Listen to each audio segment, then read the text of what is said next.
A day after the governor's State of the State address, we're drilling down on his list of emergency priorities. Those are the only policy ideas lawmakers can work on for the first 60 days of the session. And there's a lot to unpack. Two in particular, property tax and school finance tax reform, impact Austin big time. Property taxpayers in Austin send hundreds of millions of dollars out of the school district through the controversial Robin Hood program. But lawmakers could change that. KXAN's political reporter Phil Prazen sat down with the governor to talk about those issues. 2 years ago, lawmakers were shoving each other on the House floor. Governor Abbott had to call a special session to keep all of state government working. So what's different this year? Democracy worked.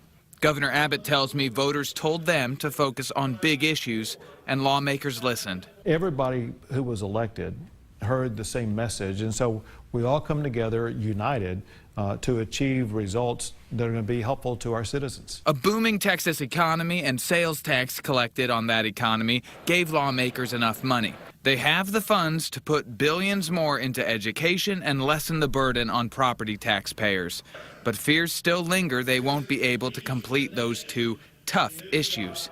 Abbott tells me he is 100% confident they will. So you're confident that both will get done this session? Well, you can't do one without the other. They're hinged together. Importantly, let me emphasize this, and that is when you have property tax reform, one thing that it does do is automatically reform Robin Hood.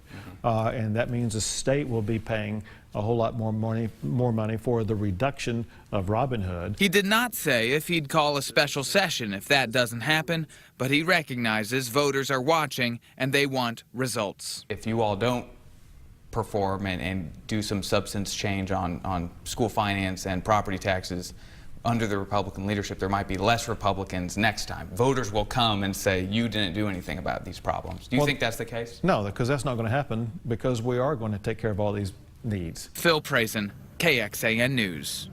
And Phil asked the governor about the list that the Secretary of State's office released with the names of 95,000 possible non-citizens who we know now tens of thousands have been removed. Do you still have confidence in Secretary of State Whitley? Sure. Listen, people need to understand what's going on here, which no one seems to know.